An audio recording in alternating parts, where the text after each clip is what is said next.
TapeDeck Media. Welcome everyone to the latest episode of Ruddle Me This. I am your host, as always, Taylor Ruddle, sometimes known as the Gladdy Hater. Now, if everything has worked out as it should have, then you should be listening to this now on the TapeDeck Media podcast feed. If it's still on the Ruddle Me This Buzzsprout feed, then I do apologise. I'm hoping that the transfer has taken place by the time this drops, but if not, just bear with it and keep an eye on my Facebook page. I'll make any updates about whether you have to resubscribe or anything like that. But hopefully the transfer's gone to plan, and you're now listening to this on the TapeDeck Media feed. This week we're doing another edition of 10 Tiny Joys, and we have regular contributor to the show and my very good friend Hamish Mabon-Ross. If you've listened to the show before, you'll probably recognise Hamish's name. He is a stand-up comedian, sort of in a little bit of a hiatus at the moment, while he is going on his training arc to become a New Zealand Sign Language interpreter. I'm recording this podcast a little bit later than usual, because I had one on Monday that we were going to do, but that sort of fell through, postponed to next week, hopefully, and Hamish was very willing to step in and be my guest for this week. So thank you, Hamish, for your flexibility and just in general your help. That's about all the preamble I need to do. Thank you very much for listening once again. And one more thing before we get started. If you like this format of the 10 Tiny Joys and you feel like you'd want to see it live and in person, you actually have the opportunity to on the 13th of February 2024 at Little Andromeda. We are doing a live edition of Ruddle Me This with my two guests, Matt Lilly and Georgia West Cahill, two comics who have their own podcast. And we're going to do a 10 Tiny Joys where we go through each of their lists individually. If that sounds like a bit of you can visit littleandromeda.co.nz to get your tickets. It's actually on the front page, which is very much a highlight for me. At this rate, you don't have to worry about it selling out, so just turn up if you don't want to buy tickets in advance, and hope to see you there. But for right now, we'll welcome to the show your friend and mine, Hamish Mabon-Ross. Welcome to 10 Tiny Joys. I'm your host, Taylor Ruddle, and this is the show where we celebrate the mundane moments in life that brighten up your day. There's a lot of hardships in the world, so in 10 Tiny Joys, we take the time to cherish those little moments that make life worth living. So sit back, relax, and let's begin 10 Tiny Joys.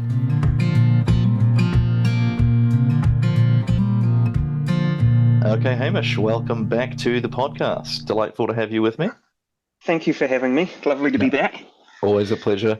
We are going to try out the new format, the 10 Tiny Joys format. I'm 2 minutes in and I'm already stuttering, so that bodes very well for the podcast. I've found something interesting about preparing for this podcast is people are very self-conscious about whether their 10 joys are tiny enough for the format. What was it like for you to put together your list? Did you find it a struggle or not really? It was a little bit of a struggle, yeah. Like I had a couple in mind that I was like, yep, that's a given, that's an easy one. Like that feels sufficiently like small in that it's not necessarily an everyday thing. But then there were other things that I was like, this seems so, I guess, generic or general that it seemed too big. But I was like, I think it works, and I was overthinking it a little bit. So I was like, no, I think it should be okay, and I can probably, if I explain it, it'll make a bit more sense. Well, that's the thing. It's more about where the conversation goes. And I think what's really interesting to me about this project is that we're going to start to notice all the common things that we all do and love, but we don't really notice it until someone says it. So it's been, I think I've got sort of like 4 lists from people, and we're definitely starting to see some of the common things that are popping up. Yeah. So let's just get straight into your list. Your first one on the list is Burger King with your best friend. We've had this conversation about our favorite fast food off the record, as it were. And what is it about Burger King that makes it take the cake over the other sort of chains? I guess out of the big 3, so like KFC, Burger King, and McDonald's, for me, I don't know what it is about KFC specifically. I've found it a couple of times when I've had it. I end up with this really weird, itchy esophagus. It's probably not great. It's maybe a sort of an allergy thing or something, but yeah, I always feel a bit weird after eating it, so I've Right, tended to right. avoid it. Plus, it tends to be quite expensive compared to the other two. Yeah. And then for me, McDonald's tends to have, there's a very particular aftertaste of McDonald's. Like you can taste Macca's for a couple of hours and sometimes the next day, depending on when you had it, that it's like, yeah, I'd prefer to avoid that. I think Um, the common thing that people like from Burger King is that flame grilled flavor, which I have to agree is quite mm, nice. And it's one thing that's I find very interesting is how so we were both alive in the 90s, and I feel like back then Burger King was trying to compete with McDonald's a little bit. They were trying to be the for lack of a better word, the family restaurant. It seemed like a lot of their mm, products were just very similar to what you could get at McDonald's. But what I really have to respect about them now is that they've really leaned into the like um, seven patties. We're going to put yeah. onion rings in your burger and slather it in mayonnaise. And I feel like they genuinely do have a very different product to McDonald's. What is your go-to order from Burger King? I mean, depending, so for the context of going with my best friend, we don't see each other all the time. Um, we've known each other since we were 10 or 11. Wow, So I'm 34, 35 this year. So wow. we've been best friends for a very long time. So No we don't kidding, always see yeah. each other. He's a busy man. He now has a young baby. He works as an arborist. I now live in Auckland. He's in Dunedin. So when we do get a chance to catch up, Burger King's just our go-to. We'll go and get some food and go somewhere. But typically, my go-to order would be just the classic barbecue bacon double cheeseburger. It's pretty good. It's filling enough. If I'm feeling adventurous, you can add an extra patty, an extra piece of cheese, and some extra bacon, so you make it a triple. Yeah, I mean, what more could you want? But yeah, no, that's my most classic. If I can't think of what else to get, I tend to just get one of them, just as yeah. I a can go-to. understand that. You went on a quite a long pilgrimage. You walked to a new one. Well, this was several weeks ago now, wasn't it? Was this with your Yeah, buddy, or was that a solo pilgrimage? it was a solo pilgrimage. Yeah, it's not a new Burger King, but it was the closest one. So here in Auckland, there used to be a Burger King on Queen Street, which is a 5-10 minute walk from where I live. But since COVID, it has closed down. And I had kind of wanted to go and get Burger King, but they're all really far away. Uber Eats doesn't deliver them. They're like, nope, it's too far away, which is weird. Um, but on this day, I think it was early December, that the Santa parade was on, and they were stopping right outside where I live.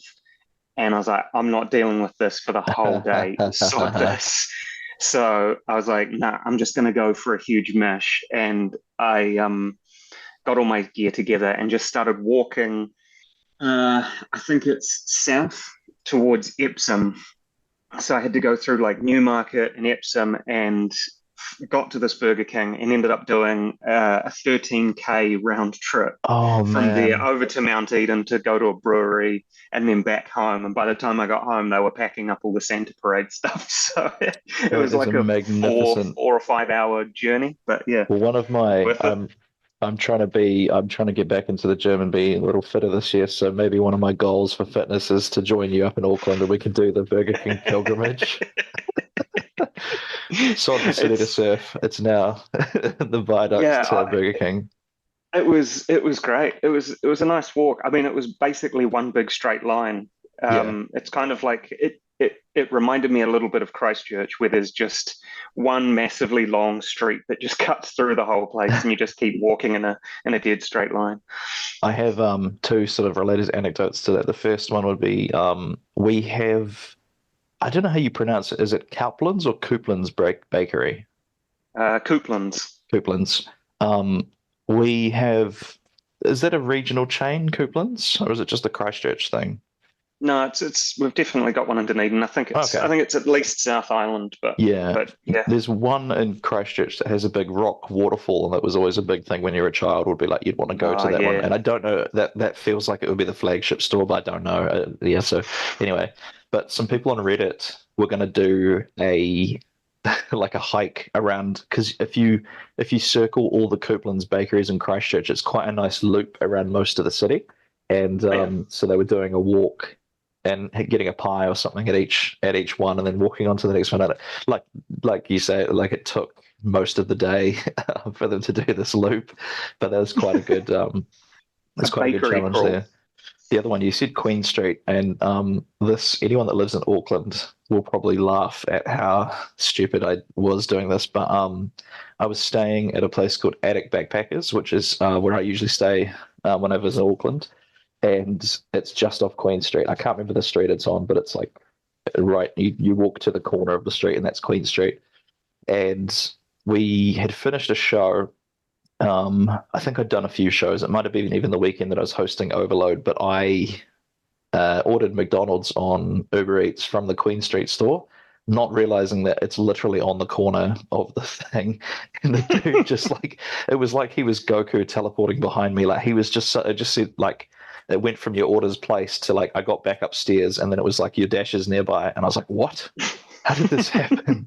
And so I can only imagine what this dude who had to deliver McDonald's like what 10 meters, however long it was, and Like then basically across the road. yeah, and then I didn't even realize. I just thought, wow, that was lucky. Like I guess I got really lucky. Maybe they just weren't that busy or something like that. And then I did it again because I didn't look up where the McDonald's was from. I just clicked, the whatever the closest one was, and then I did it again the last time I visited. And then only after I'd placed the order, realized I could have just walked to the corner and got it. So, but enough about me. Number two, this one I was quite looking forward to chatting with you about this. So your number two is collecting Pokemon cards, and you hmm collect a very specific type of Pokemon card, don't you? Yes. So, well, I've got sort of two collections going. So I've got. I mean, I started back when I was like 8 or 9 when they first released them. So I've still got that old collection of like the original Pokemon cards that they released, the base sets. Um, and I do collect, as they release new sets, I will look through and see if there are cards that I like. I've got to the point that I'll stop buying booster packs because you just end up with like so many spare ones that you're like, Chaff. chaff. Yeah, you're like, oh Yeah. shit, I've got 13 of this one already, and you're just like throwing these cards away. Yeah. But instead, I'll just go on to like the place I use is TCG Player. It's a trading card game I'm player. aware of it. Yeah. Yeah. I will just go and find the individual cards that I like the artwork of, and I buy them instead. Mm. Um, but yeah, I have a specific set of cards now designed by one artist. I've collected all, at least in the English cards, all of her cards that she's designed. Her name is Yuka Mori, Morii. Um, all of her cards are real. The little Pokemon on the thing is real. So instead of it just being a little drawing, she makes the little Pokemon out of Fimo clay, the stuff that I think you bake it in the oven to harden it. She makes them out of that and then puts them somewhere, out in the wild, and takes a photo of them, and that's the art for the card. And so they'll be maybe somewhere that's sensible for that Pokemon to be. So a water type Pokemon, she might put on a rock with a little creek behind it or something like that. And Yeah. when I started getting these cards, I I don't know what it was. I just really took a shine to them, and I was like, these are really cool. I like these. And Yeah. then I just started kind of from this point expanding the collection outwards and just trying to find all of them. And so yeah, I managed to get all the way back to her first card from I think the third or fourth set of cards that was ever put out back in like Yeah. the early 2000s. And yeah, it's just, That's you gotta have a hobby, don't you? Yeah, that's one of my favorite things about you is you have this such a specific collection, and that something about that is very satisfying to me because the idea of artwork for trading cards, like I've been into trading cards like most of my life, Hmm. and it is quite fascinating to look into some of the old, like there are certain Magic the Gathering artists who are sort of renowned for their artwork. Like I think Therese Nielsen was a Mm. big one for Magic the Gathering. She would do these big astral like I can't even. You just have to look. I'm pretty sure it's Therese Nielsen. I also suspect she may have been cancelled for some anti-vax beliefs, but I could be wrong there. I know, I know there was a Magic the Gathering artist who was posting some pretty unhinged stuff during the the thing. I do apologize. It wasn't Good. Therese. It was one of them. But her artwork is fantastic. She did the I think they called the Guru Lands. So look those up there. If you're a witchy girly and you like the moon phases, then you'll love these because they're Nice. all different moon phases. And what was what was fascinating is they would just let the artist sign the artwork. So sometimes you'd have this artwork for like a goblin or something, and then over the artwork would just be the signature of the artist, which I found kind of odd Hmm. because it was very like Yeah. immersion breaking. Yeah. But then I've come around to it a little bit more like as I've gotten older because it's like um for a lot of these artists were actually painting a full canvas and sending it to Magic or Wizards, who were then turning it into a card. So I imagine if you saw the full artwork of some of these things, they'd really blow your mind because they're only like a couple of inches tall on the Mm. actual cards. Um, but these ones by Yuka Mori, um, do you know how big the little clay creatures that she creates are? I think they vary, Yeah, but I've seen because I follow her on Instagram and I've seen her. She has had a couple of exhibitions of her art. So yeah, she's also been, I think more recently she did a thing for like Japan tourism where she created um, like 100 famous Japanese yokai. So like the little monsters awesome. and interesting little like folklore creatures that exist, and one for each kind of region. I And so she love made it. these little guys. But I think they're based on the pictures I've seen of like the exhibits. I think they're bigger than you think. Like they're kind of hand Yeah, sized. I was thinking that they'd be like a yes. little Warhammer miniature kind of Yeah, thing, but that I was the think size they're I was actually quite picturing. big. Yes, me Yeah, too. I think it depends. Some of them I think are bigger than others. Maybe it's the more detailed Pokemon. She needs to make them bigger just to get the detail right. Must be. But yeah, I think they're decent sort of palm. Some of them are palm sized kind of thing. I But love yeah, it. Something about that is just great. The fact that they've picked a really creative, like it's so out there. Like who would think of creating clay things and then just taking a photo and putting it in the environment? Like I love yeah. that. I'd love to have such a unique art style. Like, did you ever play these PSP games called Patapon? No, Are you aware no, of them at all? no, not. I've not heard of that one. So in a nutshell, it's like a rhythm game where you, as the player, you are essentially, I think you're a god or something in the first one, and you have these drums, and each drum is one of the buttons on the PlayStation. So the square, the triangle, the cross, and the circle, and Hmm. each one makes a different like so. The game comes Patapon comes from the square is patter and circle is pon. So when you're drumming, you'll be like they'll be chanting along patter patter patter pon as you're hitting the buttons, and that's like your basic Right. marching order. And that's the thing is you control the army by giving them commands with the drums. So you hit like square square square circle in a certain rhythm, and then they march forward a little bit, and then there's a different one for attack. There's one to tell them to defend and everything like that. It's quite a cool little game. Mm.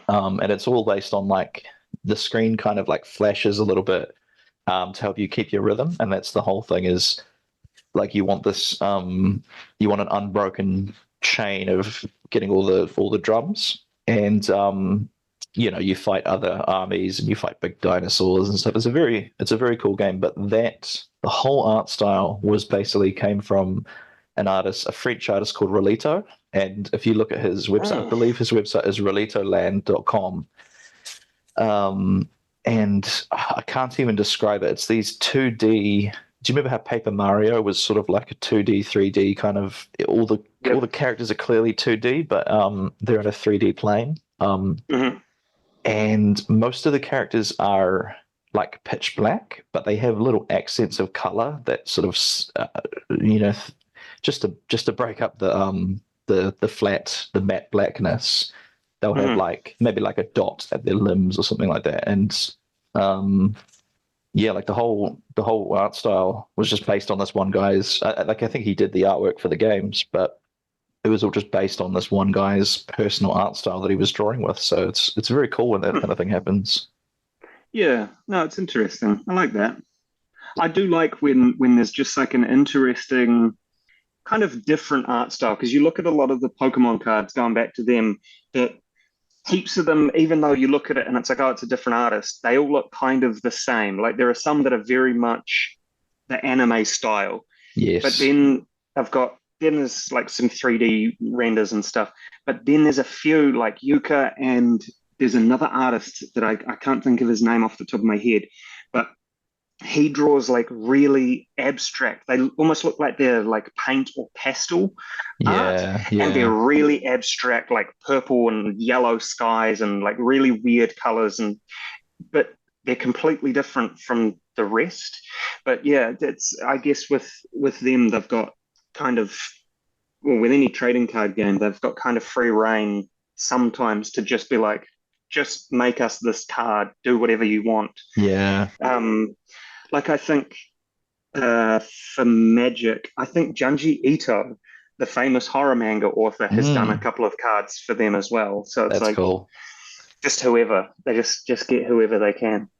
I think that we could almost probably spend another whole podcast talking about the controversy of the homogenization of the Pokemon art style because Mhm. although that being said, so anyone that's sort of our generation, they're in their 30s now, your back's probably starting to hurt. Um, the when we were kids, the Pokemon art style was a lot weirder. Like they looked more Yeah, like monsters than they do now. And oh, you mean even have you seen that game Pal World that's coming out? I've heard a lot about it, and I've So seen it come up. the fact that Pal World they basically look like they could be Pokemon, I think probably speaks Mm, more to the fact that Pokemon have an established style for their monsters now. yeah, Um, but I know this is a big point of contention, as a lot of people of our generation don't like the new art style, and they feel like it's too. I don't even know what the word is.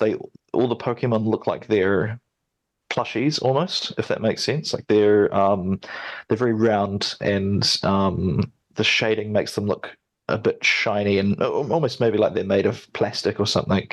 Whereas they used to have this sort of watercolor watercolor art style back in the day. mm. Um, I don't know. That could be another podcast. We don't need to get into the weeds too much on that. We'll move on to we'll your we'll next one. So revisit the we'll revisit yeah, the design of Pokemon sometime later. yeah, that's a 3 hour podcast. Um, I got the email back, and there is no time limit for these on the new platforms. So if you're listening to this now, I'm hoping everything has worked out, and you're listening on the TapeDeck Media channel. If you're not, then something has gone wrong. Um, so number three, which is rewatching TV series for the millionth time, and this is one absolutely that um, I always look. I'm like, do I watch this new movie like Saltburn that everybody's talking about? Or do I just go back and watch Peep Show again? And Peep Yeah, Show wins every single goddamn time. I think What are your comfortable TV shows, man? it they're usually more comedy things. I guess it's that comfort thing. You know the characters, you maybe know the story. It's easier to dip in because you're not like, oh my God, I wonder what the big twist's going to be. You can just watch an episode. You can maybe watch an episode completely out of order, come in and just, oh, I'll come back to that later. You don't have to be like, I need to now binge this series to find out what the ending is or whatever. For me, go-tos are things like Invader Zim. I mean, I've got an Invader Zim tattoo. My right arm is all Invader Zim. Um, things like Black Books, obviously removed from the creator Yes, somewhat. he's got some out there opinions, hasn't he? He's a terrible person, but we won't go Right. into that. Yeah. Um, shows like Red Dwarf. I've for a very long time I have loved Red Dwarf, and I've just last night finished the 11th and 12th series of it. Wow. They had a bit of a break for maybe a decade or more. Um, but the last three seasons, 11, and 12, have been amazing. Like they captured the hilarity and the joy that they had in the early stuff. Um, yeah, no, I would So highly recommend it Red if you've ever Red watched it. yeah, Red Dwarf's not one that I've ever watched. It's almost like a sitcom in space, have I got that correct? Yeah, And what so is the it's kind of hook? What are they presented as like? well the basic premise of the show, at least in the first series or so, is that it's three guys traveling alone in space on this massive mining ship that's meant to be like hundreds and hundreds of crew. And the main character, the human Lister, is a real slob. He's lazy. He doesn't really give a toss about his job. He ends up getting punished for smuggling a cat on board of the ship. And so, as punishment, he gets put into suspended animation. And the idea is like, you'll stay in that, we'll dock your pay. When we get back to Earth, you're fired, basically. Wow. His bunkmate and sort of main rival is a guy called Arnold Rimmer. They work together, kind of hate each other, but kind of don't. But because Lister ends up in suspended animation, Rimmer's left to his own devices, screws up a job, kills everybody on board the ship, including himself. It fast forwards to Dave being let out of suspended animation now that the radiation levels are safe. So it's 3 million Wow. years in the future. Holy He is cow. potentially the last human in existence, and the ship computer Holly has revived Rimmer as a hologram. And so the two Wow. of them are going to travel around space together and try and get back to Earth. And then they find Cat, who has evolved from Lister's cat over 3 million years. So he's now a sentient, sapient creature. And Man, kind of, yeah, like each episode, just like a new weird adventure happens. And is eventually they get a new team member called Crichton, who is a robot. And then it's kind of the four of them are the main characters.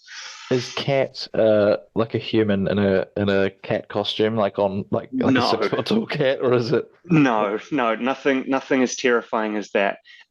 So the actor is just very well dressed. Cat is kind of always in nice suits, very gaudy, but like very trim and cool. And he just has fangs. He's just like a normal looking human with fangs. That's the whole cat And he costume. started out He's as a cat, like a house cat. Yeah, yeah. So three Interesting. million years ago, Lister's cat was on board the ship, but over this 3 million years, it has evolved into this human. Wow. I think what do they call them? Felis sapien. So just like Yeah. a cat person. Wow. So yeah, that's the general vibe. But yeah, Interesting. Okay, yeah, yeah. you've actually that does sound quite good. It's because it's My so funny to hear about the initial hook. Like certain television shows, especially sitcoms, um, they they never really end up as what they started out as. Like just a weird example, there was one called The Hard Times of R.J. Berger, and it was like mhm. the initial season was like he's a loser and no one likes him, but he's really hung. He's got a massive wiener, and like that was the premise of the show. And then by season two, you've got to know all the characters, and it's more of a comedy thing with about awkward, it's awkward teen comedy and stuff like that. But you just set that up. You think like that was the pitch somebody gave in a in a meeting with Hollywood or whoever it was that made it like this is gonna be a great show. And Yeah. yeah, I love hearing the initial pitch for a sitcom and then seeing like the last season and it's nothing like it's Yeah. come a long way since the initial episode. Well, certainly with Red Dwarf, because it's a an English um, comedy. It's kind of referential. I don't know. Takes the piss out of Referential, I think. itself. Yeah. And I think in this latest season, it harks back to the original episodes. They do callbacks to their original stuff, which was amazing. It was a beautifully done, really funny way to kind of hark back to this thing that started, I think, in the mid '80s, Wow. and yeah, so So like what it was perfectly done. when you say that there was you just watched season 12 and 13, was it one of Mm. those shows that had a bit of a break and then they sort of revived it? What happened there? Yeah, so they got to get this right. I think they did up to season 7 or 8, and then I think they stopped. Um, a lot of fans are a bit divided on the last season, where the whole premise is that they revive the entire crew of the Red Dwarf, and it starts this whole Ah, other thing. it's not It really the wasn't show very anymore, good. is it? Yeah. No, it wasn't really the show. It wasn't very good. I would say if you're getting into it, just avoid that Just season. skip Skip 6. that one. Yeah, I think it was 8. But then they did have a gap of maybe 15 years. Then they did a kind Holy of cow. yeah, so they just that was the end of it. I think it from what I understand, it got a different production company. They made this one season that a lot of fans are a bit iffy on, and then that was kind of the end of it. And then they made a sort of straight to TV miniseries thing. And then they got bought by I think Dave, that channel in the UK, Yes, yeah, Dave. and so they started producing the new season. So I think that was 9, 10, 11, and 12. So did they So change the technically 9 actors? was the movie. No, no, it's been the So they same just actors the whole came time. back for it? Wow. Yep, I love which it when is that happens. I think that's kind of part of the staying power of Red Dwarf. It's the same actors. They've got their same mannerisms and behaviors and whatever. It's not people trying to be them. It's keeping it Yeah. Well, sort you of always the hear same. you hear there was a quote attributed to Peter Cullen, who was the voice of Optimus Prime back in the Yep. 80s, and I think still in the movies now. And he said that slipping back into Optimus Prime was like putting on a comfortable pair of slippers that he hasn't worn in 15 years or something like that. So, the other thing I was going to say is I love it when actors get to revisit old stuff like that. Like I've just been making my way through the supposedly final Halloween trilogy, and they've brought Hmm. back Jamie Lee Curtis as Laurie, and I assume the actor from Michael Myers came back. Hard to tell because he's in the mask. Um, but yeah, it's cool to see these actors come back with 20 years of acting experience under their belt, and they get to really revisit the roles that kind of made them, which is really cool. Yeah. We've spent a little bit much time on some of these first three, so I'll just do the Yeah. executive thing and move us along. So number 4 is Yep. Snuggles with Pet Rats. Yes. Um, for me, when did I first get rats? I think when I was about 10 or 11, Uh-huh. I got two pet rats, and it started a kind of a lifelong love of them as pets. Um, when you start to get to know pet rats, you find that they've each got their own little personalities, their own Oh, kind of mannerisms. They behave differently. I've since owned 3 sets of pet rats. So I started with 2 boys, then I got 3 girls when I was about 16 or 17, and then I had another 3 girls when I was in my early 20s. Um, all of them completely different from one another. Um, Sometimes they're really personable and they want to be close to you. Other ones, they're like, no, I'm going to go and do my own thing. If you let them out of the cage to just run around, sometimes they'll come and spend a lot of time on you. They'll sit like up on your neck or in a hood or in your sleeve. But then some will run away and go and make a nest somewhere. Like they'll go and do their own little thing. So they go and live their own independent little lives. But wow. yeah, having a pet rat, I had one in particular. Her name was Crayon.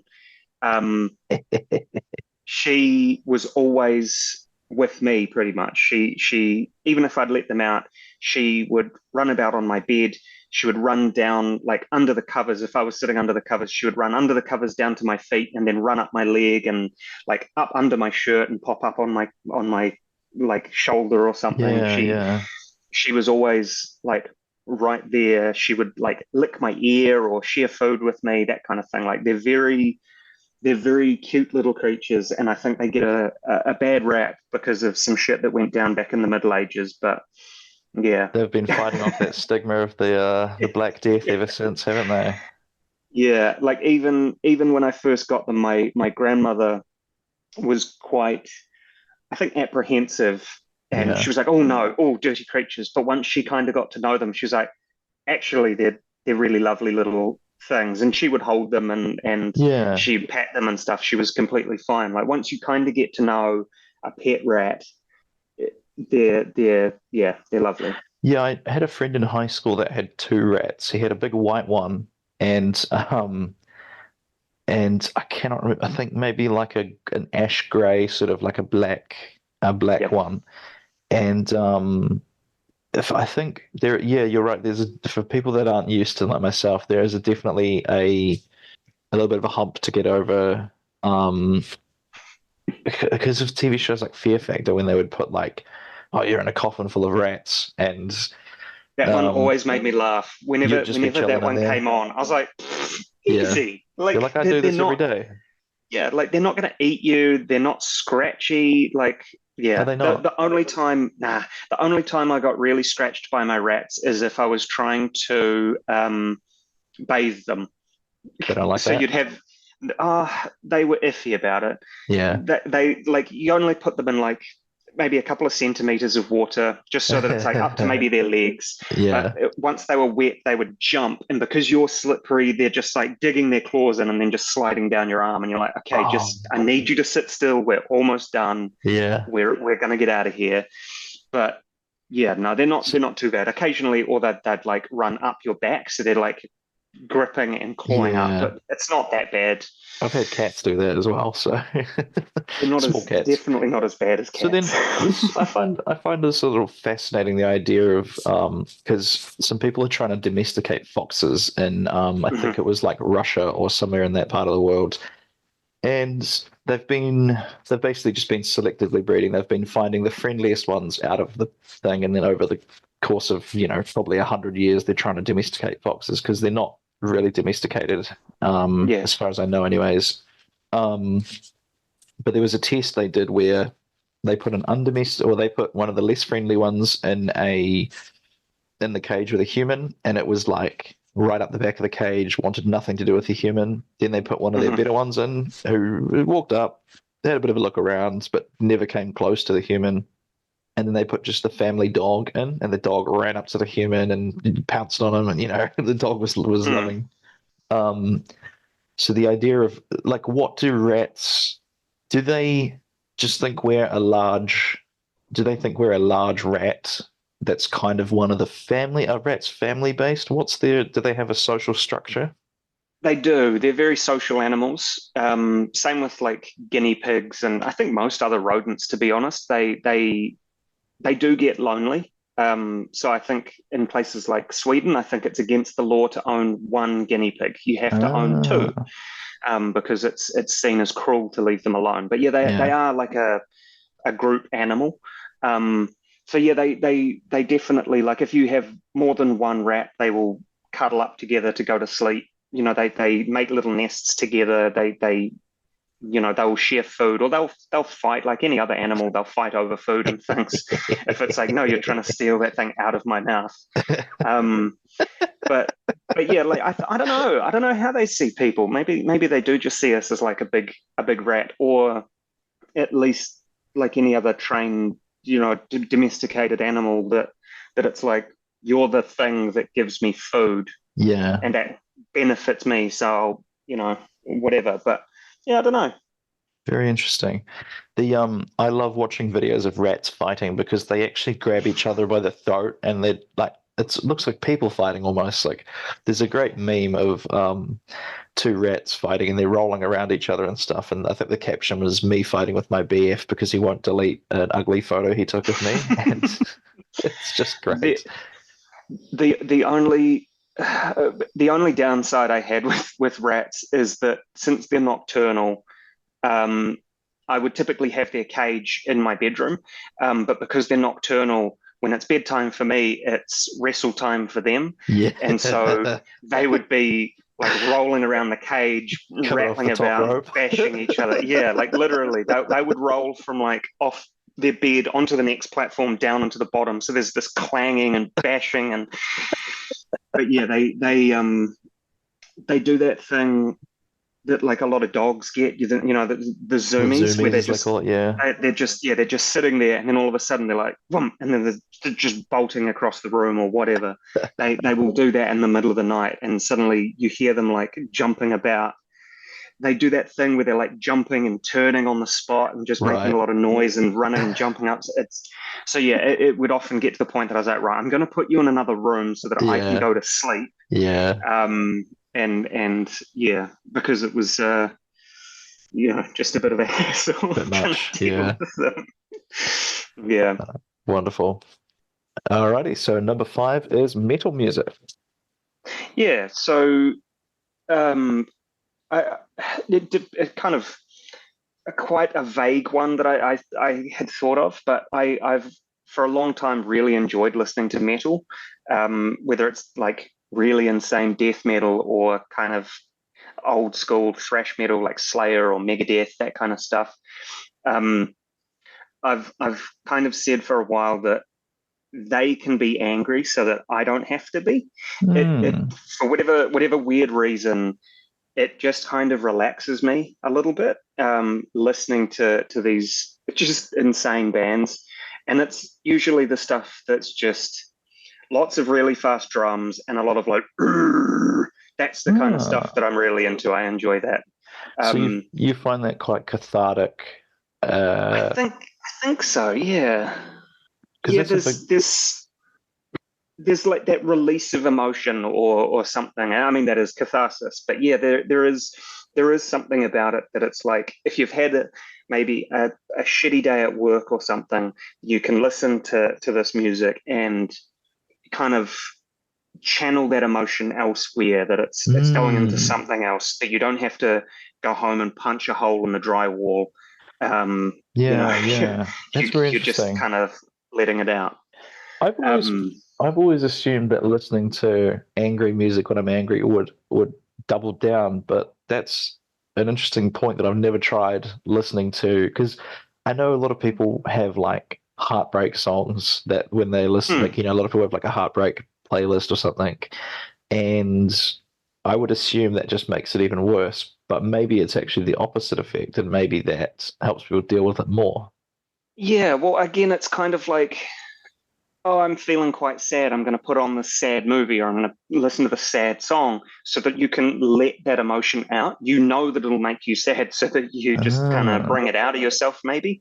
But like, yeah, for me, I think also like, yeah, maybe if you are angry, you can put that on and then you can thrash to that music. It feels like an appropriate context for that, I don't know, expression, where you're like, I'm listening to this death metal, and you can thrash about a bit and let out some of that energy, and then you can come back and be like, I feel a bit better now. Like it's probably the same as like going for a run or whatever. If you're feeling like frustrated or tense, it's like go for a walk or go do this. It's the same. You're just kind of letting that like focusing that feeling or emotion into something slightly more productive than just being angry or whatever, and then just stewing just in it, kind of let yeah. it go. Yeah, Very interesting. but I yeah, do. I'd written down a couple of the bands. If anybody wants to listen to them, Yes, please let us know um, the bands. there's bands like hypodontia, which is a medical condition that means you end up with too many teeth. You end Oh up with like wow, teeth in the roof of your mouth. They're a wow. very good band. I enjoy them. Um, there's Decapitated. They are elite.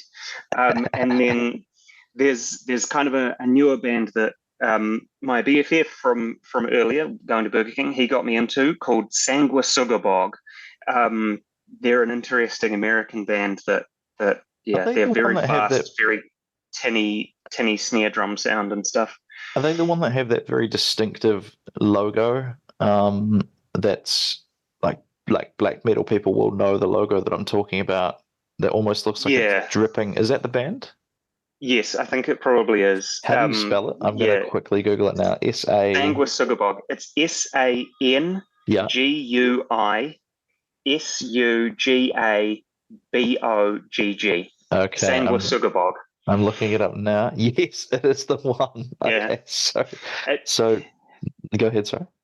it looks like an incomprehensible mess of just like someone has taken like silly putty and thrown it at a wall, but Yes. their name is actually in there. There is Yeah. there is an Instagram page who reads death metal or like band logos like that, and Uh-huh. he's like, oh, here's where I put the S, here's the A, and he spells it out.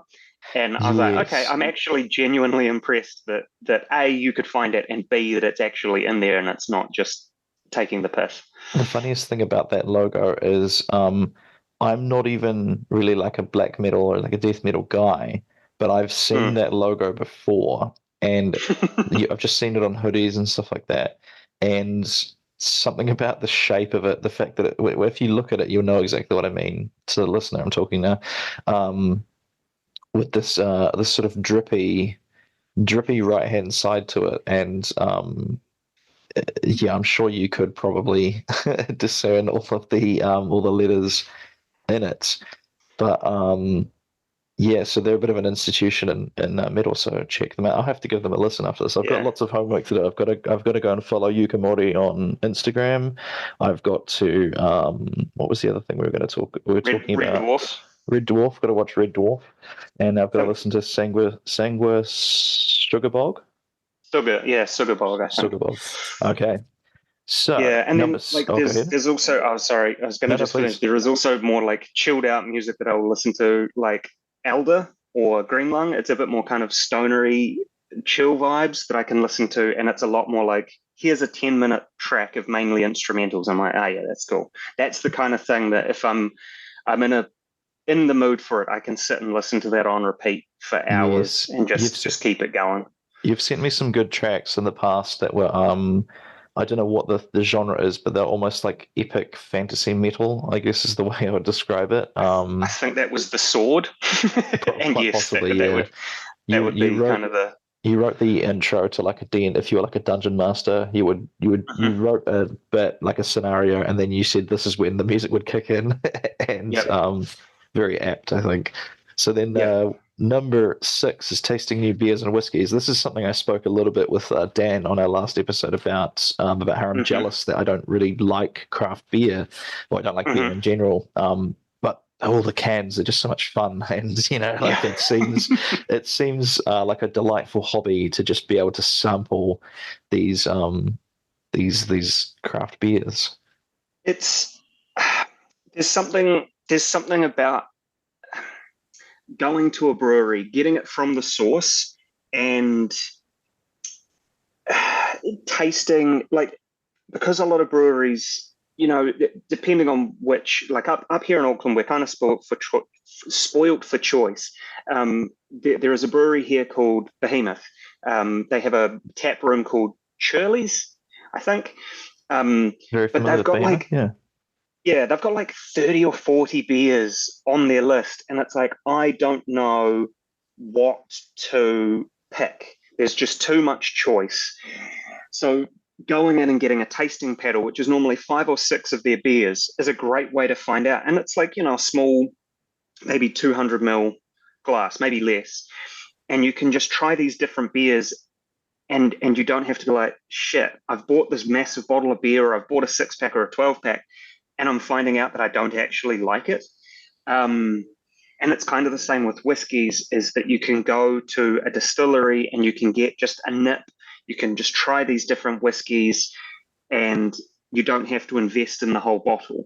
Um, but yeah, like recently, over Christmas, I was in Tasmania, went to a couple of distilleries down in Hobart, and yeah, got to try a couple of things. I kind of wanted to buy some, but they were quite expensive, and I can understand why. It's not like it's not a cheap 12 pack. It was like $200+ for a 700 ml bottle of these very nice whiskies. But I was like, it's not in my budget. I appreciate the work, the effort. They're really nice, but I can't afford it just at the moment. Yeah. So that's kind of why it's nice to go to a tasting where you can just try a little bit of it and be like, wow, that's really cool, but I can't afford to buy a whole bottle of it. That is Um, that is good, yeah. yeah, like I would say we tend to go and try different breweries up here in Auckland, and there's three that have really stood out. Mythica, which do a lot of like very interesting kind of beers that sometimes I wouldn't normally try. Like I think they had a lemon meringue cheesecake Wow. beer, and it was Yeah. like really smooth, creamy nitrogen pull, so similar to like Guinness, very smooth. But I was like, oh yeah, sure, it's not going to taste anything like what they say. And as soon as I tried it, I was like, wow, you can even taste kind of the pastry bit on the cheesecake. It's Wow. amazing. Highly recommend. Um, then there's Batsman Brewing. They're quite a new one. I think they started a year or two ago, and they're family run. I think it's basically, from talking to a couple of the guys at the tap room, they're just a Samoan family. They've all got their own day jobs and stuff, and they all just kind of come and volunteer and do the beer, like bar staffing, that kind of stuff. So it's got this really nice family vibe. It's a really nice little space. It rules. We've Awesome. been there twice now, and I really want to go back and hang out there again, because it's a very nice space. I And love then it. the other one I mentioned was Behemoth, but yeah, like there's so many different breweries and things to try up in Auckland. And so yeah, tasting new beers is normally my favorite. Just even tasting anything really, just Yeah. little tasters, get a try of it, and then go, oh yeah, that's fine. I'm not gonna buy more of it, but I like that. So that's another thing is like I don't know what my little thing that I want to like. I thought it might be cheeses for a while, but I'm not Mhm. actually that into cheese. So it's like, I had a couple and I was like, this is a very David Mitchell moment of like, well, this is nice, but, you know, I'd be just as happy with any plain tasty cheese, like it's not, it was lost on me, I guess is the thing there. I was going to say as well, Yeah. the thing I quite like about breweries is a lot of them are happy to put on stand-up comedy nights. So I feel like eventually, when we have FU money, we might have to put on a comedy tour where we do a stand-up show at the brewery, Hmm. and then the following day we do like a supplementary YouTube video where you just taste the beers and you tell me Hmm. you tell me if they're good or not because I don't drink. I just sit there with a Coca Cola from the from the tap, like, oh yes, the house Yep. brown is very good today. That sounds ideal. I could do that. It's Done, easy.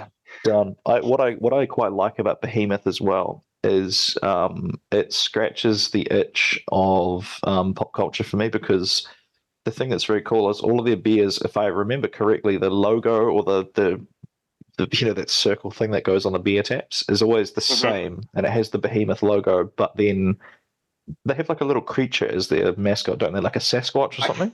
I, I think that might be Shirley. I think that is that creature's name. Oh, okay. Yeah. So, I think, but but yes, then they do have they'll that same little guy on all of but the then they'll do cans. him in like I feel like a sort of Peaky Blinders one where he had the little hat on and They've like a they've done like a Simpsons one, or yes, I think they did like an Indiana Jones, and they've done like Star Wars and all sorts. yeah, It'll be yeah, like him as Obi-Wan and Luke and that kind of thing. yeah. I love that because you get that cool kind of pop culture kick out of Mm, it, which is great. It must be a lot of fun to work as the designer for that yeah, company, I would say. yeah. Okay. Number seven, road trip playlist. So this is another one that's it's been surprising me how much road trips has been appearing in these. Mm, Um, Dan, I remember in the previous episode talked about enjoying a long drive. yeah.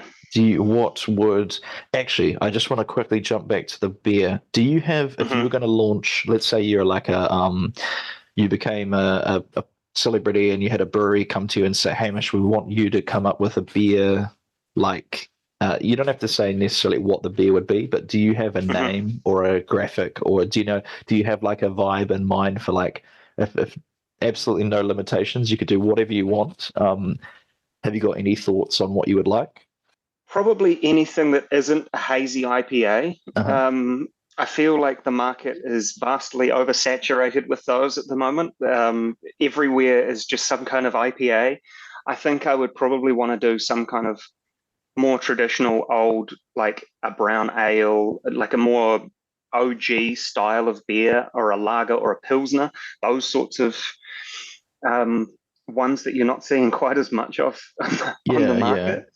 But as for, I don't know, graphics and things, I've put you on nah, the I spot a little couldn't. bit here, to be honest. Too on the spot. I can't think. It's like when someone tells you, like, when you say that you're a comedian, and someone says, like, "Oh, tell me Tell a us a joke," joke. and suddenly Yeah, every joke you've ever known suddenly gone. leaves your mind.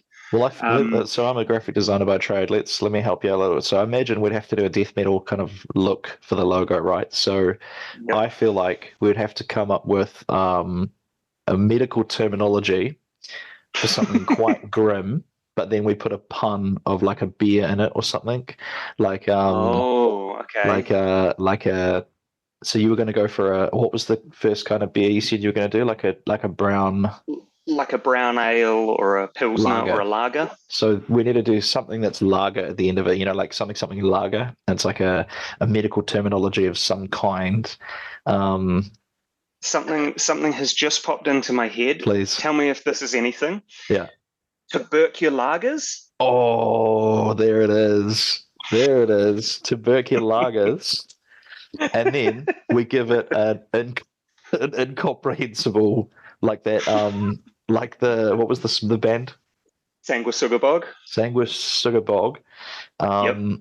So there it is. It's tubic. I can't even pronounce it. Tuberculagers. Tuberculagers, and it just has an incomprehensible black metal logo. But if you look really closely, there is the letters in it. So that's it. We're done. Put a stamp on that. We're going to make it. Easy. Get at us, lager companies, if you're listening. We've got your next $1 billion idea. Okay. So Right. So back jump. to road Oh, trip. Road just trip quickly, one more thing playlists. of Oh beer. yes. That's the people that are like me that don't drink are probably like, get off the beer topics. But this is a quick one.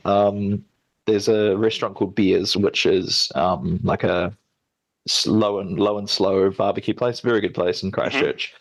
They actually have a stock market screen of like what the popular beers are, and like the New York Stock Exchange has those little arrows Hmm. going up and down. They have that in there, so when you look, Yeah. you can see what people are ordering, and they're kind of interesting, I thought. Anyway, Nice. Okay. number 7, road trip playlists. Yes. What kind of things feature on your road trip playlist? Well, so as I mentioned before, just recently I've been in Tasmania.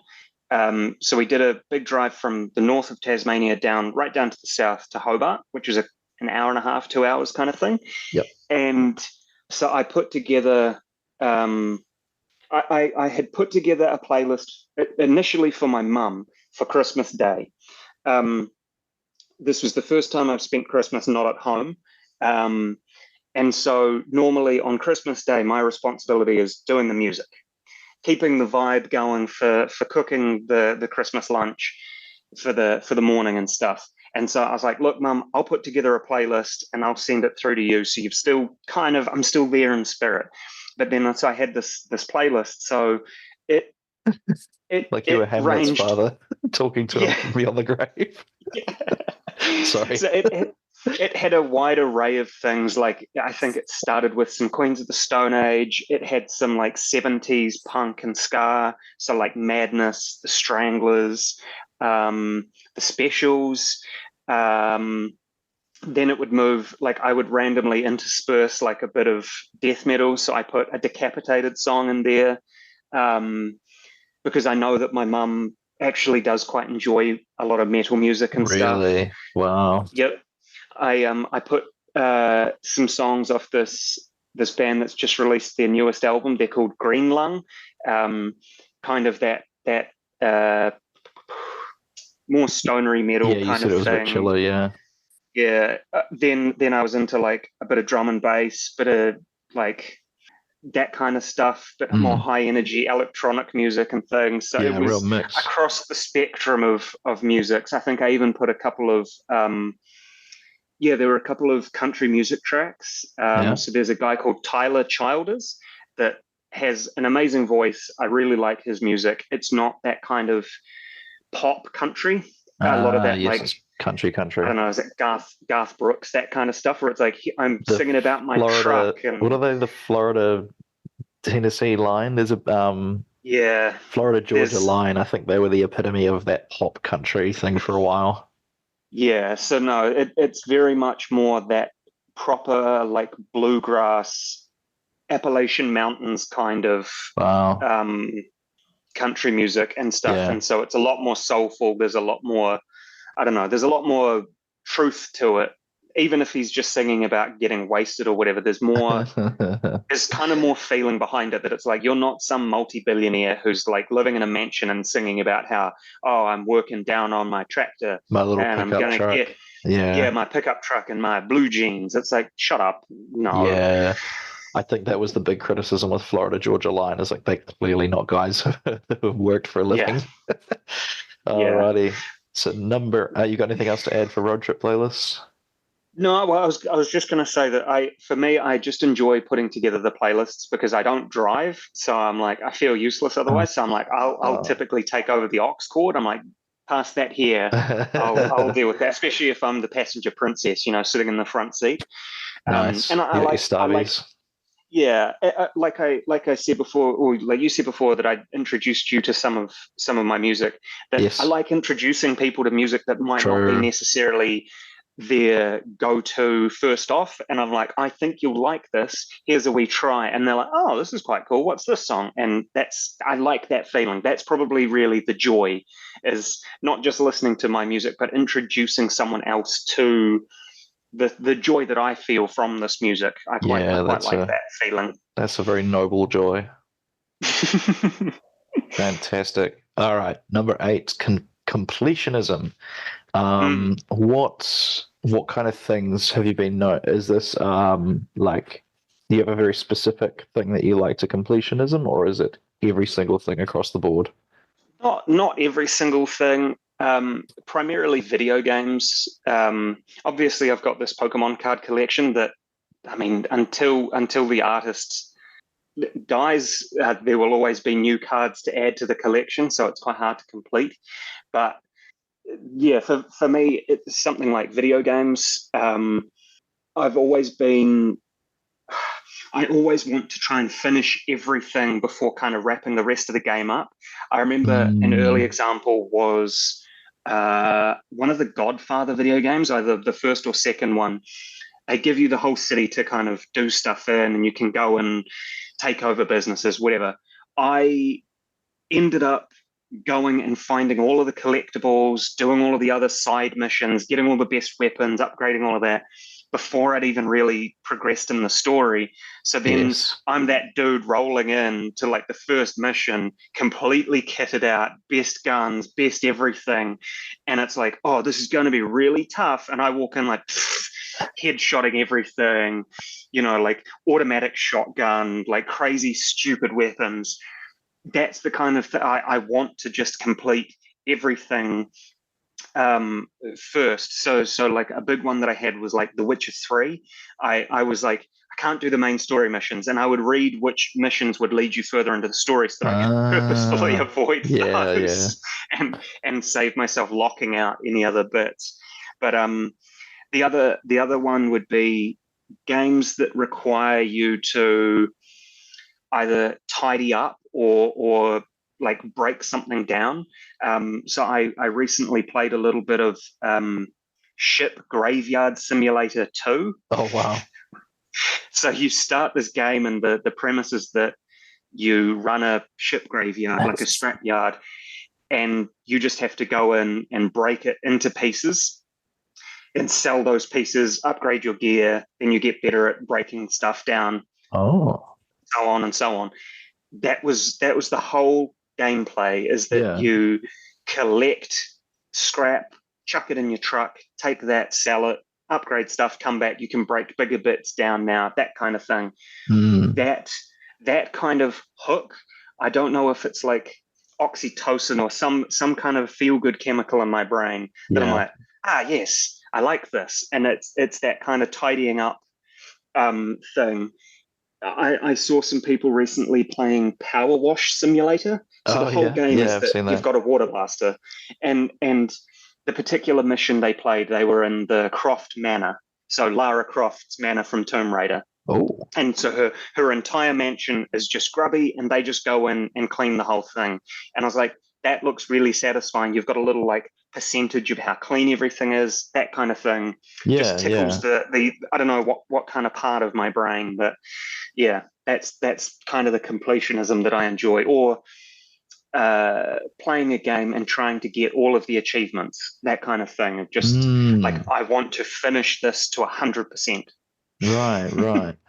Well, I've been a little bit like you in that I'm usually quite bad at doing the 100% gaming thing, but when you're talking about being over prepared to do the storyline missions, is I've been playing a couple of level 5 games from the PS2 era at the moment. I've been playing Dark Chronicle and Rogue Galaxy, both fantastic games. If you have the means to play them, to the listeners, I highly recommend them.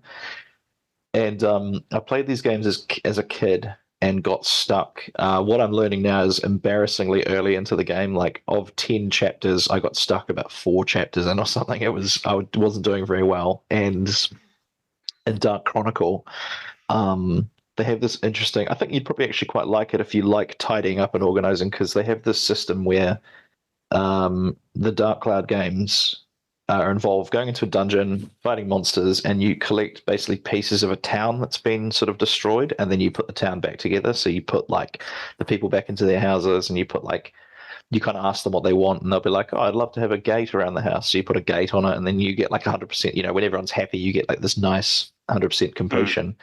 And what I didn't realize as a child is when you do these, it makes little chests appear around the things you've completed. And if you collect these chests, they give you items that make your characters have more health and more defense. And I never knew. Like, I'm sure I picked some up by accident, but I probably just went, Fruit of Eden, what's that? That's dumb, and then just ignored it or something. And like, so playing through them now, knowing how the game is supposed to work, and also being able to look up online like the ideal setup for things, which you couldn't do in the 90s, really. yeah. Um, I've been getting to bosses and being like, wow, I remember that boss being really hard as a kid and just breezing through it now. And then even in Rogue Galaxy, I found it as a really good chill out game to just like decompress if I just have a podcast or something on and I'm just grinding. I'll just run in circles until enemies pop up, kill all of them, and like I'm perfectly happy just doing that for an hour. And Yeah. but then what's happened is because this would probably bug your completionism, but the way the level 5 games, the way you do your weapons, well, it's like rather than your characters leveling up necessarily, it's more like your weapons. And so in the Dark Cloud and Dark Cloud 2, um, you chuck like stats onto them essentially. Like you build up the fire stat of a weapon, and then like when the fire, the beast, and then like the undead of a weapon are like high enough, you can turn it into its next form. So you kind of like level them up. And again, as a child, this was very hard to do, and I didn't get very far with it. But now I'm like kind of know like how to make it all work. And they changed it in Rogue Galaxy because Rogue Galaxy is not really a sequel. It's more like a spiritual successor. It's different gameplay, much bigger of a game, but still has a lot of the elements that Level 5 are known for. And actually, shout out to Level 5 because Philip, my old coworker from Japan, works here now. I know he sometimes tunes into the podcast. So, Philip, if you're listening, hello. Keep up the good work. And but the thing that bugs me about Rogue Galaxy is instead of leveling up your swords, what you do now is you find a new weapon. You've got to fight with it about 15 battles is enough to level it. You kind of get like you like master it or whatever, or you like it's like a progress bar. And then you've got this little frog that you feed 2 swords to it and it will combine them and then spit out a new one. But this is very hard to predict what's going to come out of the second time. There are charts online, but man, it's complicated to look at like what and what is going to turn into what. So I initially was trying to get like the optimal, like, okay, I'll level the sword up and then I'll get it to its peak, and then I've got to find this other sword and then I'll level it up and then I'll put them together. But then I got sick of that and I just started feeding it whatever. I'd be like, level 29 sword and level 30 sword, good enough. Just started doing that. I haven't run into any problems doing that so far, so I have to assume that's you're not supposed to overthink it like I was doing. But it's great when you get to a point where you're fighting a boss that you're not supposed to be able to beat, and then you just kick their ass, and then like the cutscene things, and your characters are losing again. Anyway, I think I've waffled on a little bit too much about that. Let's get through these last couple. So number 9, discussing history. Anyone that's listened to our podcast will know we're both big fans of history. Anything you'd like to talk about on that? Not heaps. I enjoy either finding someone who also knows about it and having a conversation with them about something that that we both share knowledge of. Equally, talking to someone who doesn't know about a particular thing and teaching them something new about it, and again, like sharing music, it's finding or seeing that like kind of spark of joy in someone else that they're like, wow, that's really cool, or this is so interesting. You're like, yeah, that's why I like this so much. So yeah, I think for me, I mean, my first degree at university was majoring in classical studies, so Greek and Roman history. Love it. I then went on to do like a diploma in history just to kind of add on to that as well. So I've always, even as a kid, I really enjoyed like medieval, like monarchy history type stuff. All of those sorts of things have always really like scratched an itch for me that like there's all of this stuff that has existed before us in this exact moment. Yeah. And I think a lot of people, I would hope that a lot of people are interested in it, but it seems like a lot of people are just disengaged and they're like, fine, it's old, I don't care. Yeah. And not kind of giving due deference to what has come before us that has led us to here. That kind of thing, I think, is, I mean, it's a dangerous thing to forget our history as well and forget how we got here. So, yeah. So I think for me, just talking about history is just a joyful thing for me. I just, you'll often find I'll get, and you've probably heard it on this, if I get onto a topic that I really enjoy, I can't stop. I end up kind of having to catch myself and being like, oh yeah, shit, no one's as interested in this as I am. I'll stop. Well, I think initially that was how we became friends, because you were up in Christchurch doing maybe comedy. I can't remember if you were here to see family or comedy, but do you remember we went to like Carl's Jr. and it was a sort of cloudy, overcast day, and we're just talking about Alexander the Great for like 5 hours and like the Romans and stuff. And I don't remember if we knew each other before that. I think we'd met maybe a couple of times at comedy shows, but then I think it was like, okay, this is going to be like proper friends, not just comedy friends. So I can appreciate the history bringing people together. So one last one to go. Number 10, chatting in New Zealand Sign Language. You told me some interesting anecdotes about people assuming that you can't speak because they see you doing sign language, which is like a bit mad. But I can certainly imagine it is a very cool feeling. Because didn't we talk about this on the podcast about how you have this? It's like having a secret. You know, you're like you've got this little secret language that not many people can speak, and everything like that. Yeah, anything you want to add to that? Yeah, so for me, it's whether it's chatting with like my classmates who are hearing for the most part, or speaking to deaf friends of mine, using sign languages. It's so expressive, and I think once you kind of get into like a really more detailed conversation with someone beyond like, hi, how are you, where do you work, that kind of icebreaker stuff, once you get into like a full conversation with someone, you see a conversation just suddenly comes to life, and it's very expressive. They're like, you can embody a second person that you're talking about. If you're telling someone else about a conversation that two people had, you can embody both of them. You can express their emotions properly to this person. It's amazing. I think it's somewhere between like kind of speaking and or communicating and like theater. You almost start acting Yeah, it is, as isn't well it?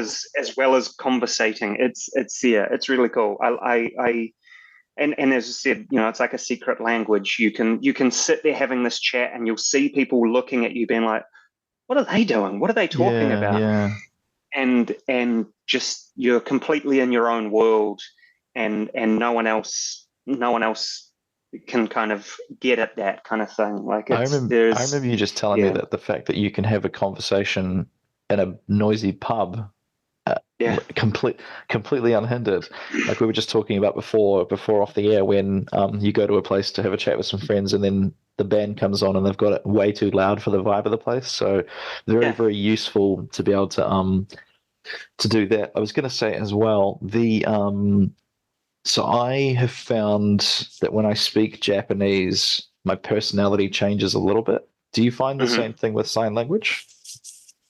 Mm, I don't think so. Mm, I think it's just. I mean, you have to kind of change a little bit just because you've got to think about what words you're trying to use in English that aren't in sign. So you're like, hang on, what is it I'm wanting to say? So you end up going like a couple of steps ahead of yourself, and you're like, okay, let me just think about this. And then you kind of can yeah, explain, like whether it's, do I need to explain this concept because there's not a sign for it, or I'll just explain it in a different, slightly more longer, roundabout way to get to the same point.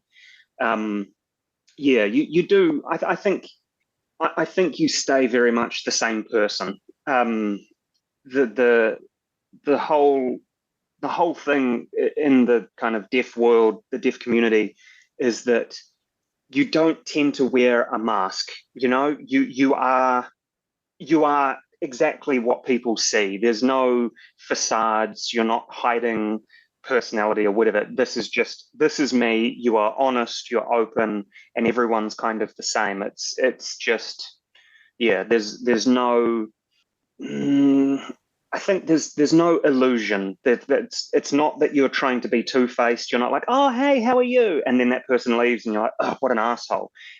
You are just always just, yeah, the same person, really, which I appreciate.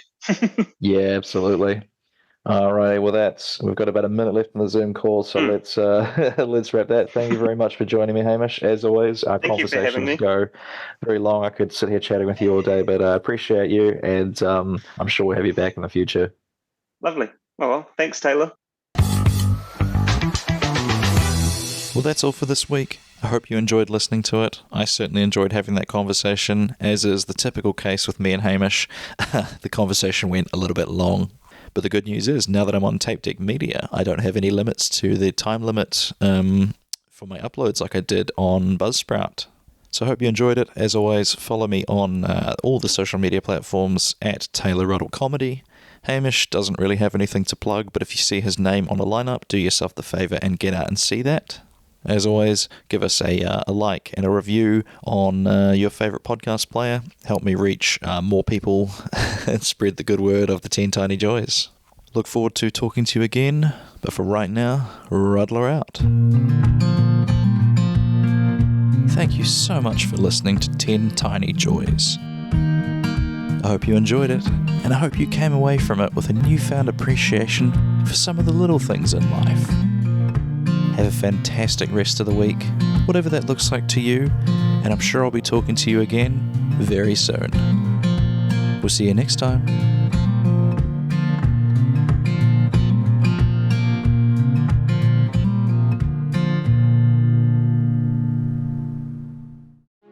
This has been a TapeDeck Media production. Thank you for listening.